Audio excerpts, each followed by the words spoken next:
Alright guys, so this is the top that I have made to go inside of the van. The customer wants this sink set into the top, right about there. So what I went ahead and did was measure from here to here, because that's the part that's actually going to set inside the sink. So I took that measurement, it's about 13 7/8. So just to be careful, I went with 14. And what I did was measured from a nice square edge. So this edge, you wouldn't want to obviously try to measure from this angle, just measure from just the edge here. Came out fine, found my measurement of where I wanted to start and go this way, because the door for the van opens right here. So you won't have enough room to get over here and have enough room to be able to get your arms and stuff back towards the sink. So here is the cutout, as you can see, 14 by 14. Once I found these two dimensions, I got this dimension, and I'm going to be putting this little piece of like backsplash on it. So you got to take into consideration to be able to get the sink centered between these two. That's the center line is here. Here's center between here and here. Here's center this way. And there you go. I cut it out. So the way I'm going to cut it out is with a skill saw. Any sort of, powered circular saw, hand saw would be the best.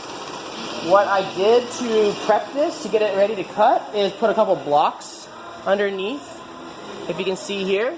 And then I set the saw blade depth for just under the countertop's depth, so that when I cut it, it'll go just under here, right about here. It won't go all the way down and cut the table. And you can see I can put these back a couple inches from the line. That's the easiest way to cut it. If you were to hang it off the end of the table like I normally cut some things, it'll get really wobbly, and since this is going to be kind of like a semi-fragile piece, once I cut this big old square out, try to keep it as secure as possible, and obviously clamp it down. So that's how it's going to happen, and let's see how the cutting goes.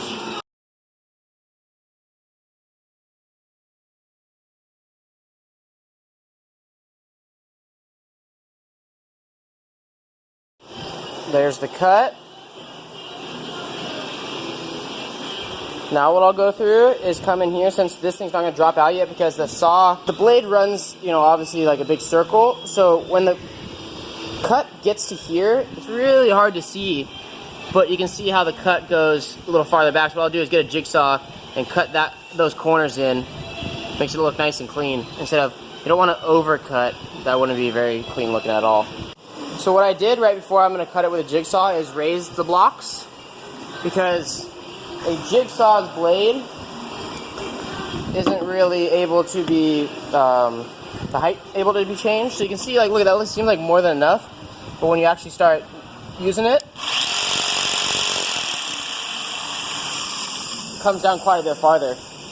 And the reason I put these blocks at these widths, you want it close enough to the cut so that it doesn't, bow too much. You wouldn't want this thing way over here.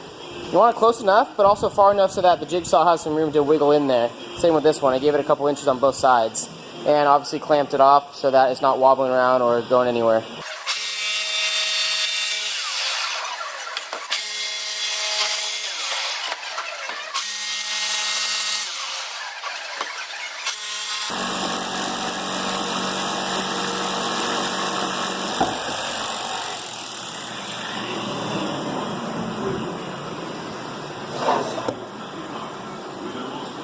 Alright, so once you just make sure that the top fits and everything's good to go, what I'll do is put a couple coats I should say, of what I use. Is called Emmett's Good Stuff.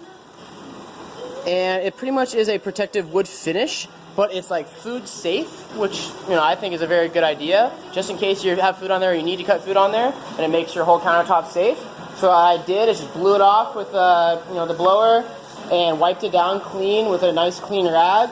And just make sure everything's nice and clean, no sawdust, and really just dip the rag and start applying it and rubbing it, and it works pretty good. It also brings the color out of the wood a lot. You'll see in a second here. So I already started rubbing it in a little bit. As you can see, just rubbed it in just kind of right here, and look how much of a difference it is from the raw wood to the good stuff. So right now the table is upside down. I'm attaching the backsplash right here. So what I did is drew a line where the backsplash, comes to. and pre-drilled some countersink holes, and then put the backsplash down there, put some glue on it, and put a couple pin nails in it all the way down. And then I've started screwing it in just to make sure this thing is super sturdy in there. In case anything bumps up against it, it's not going to break off or anything. So the top is in, countertop. The way I'm going to attach this thing, which I thought about before I put all this together, is with some pocket holes from the bottom. Here, here, and here. Just so I don't screw through the top, just to keep it nice and clean looking. Definitely something to think about before you start attaching the top, is how you're going to actually attach the top. I'm also going to glue under here, under every little jam, just to make sure it's nice and tight. And I'm going to use smaller screws as well, because I got this top sanded down, so you want to make sure that the screws aren't going to poke through. Alright, so the countertop is in, all screwed and glued down. Sink is in it, and I put some clear coats of Good Stuff, it's called, food safe clear coat. A little backsplash is on there, nice and sturdy. Also threw a drawer in here right now as well.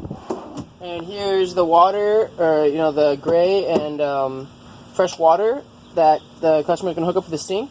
You can see some of the storage is still accessible down there, and into the big compartment. So all in all, I think it's looking pretty good.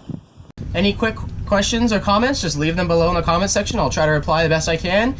If you enjoyed that video and want to see more, click subscribe. And you can see some how-to videos of different little aspects of van conversions, other van builds I've done, a couple truck builds. Thanks again.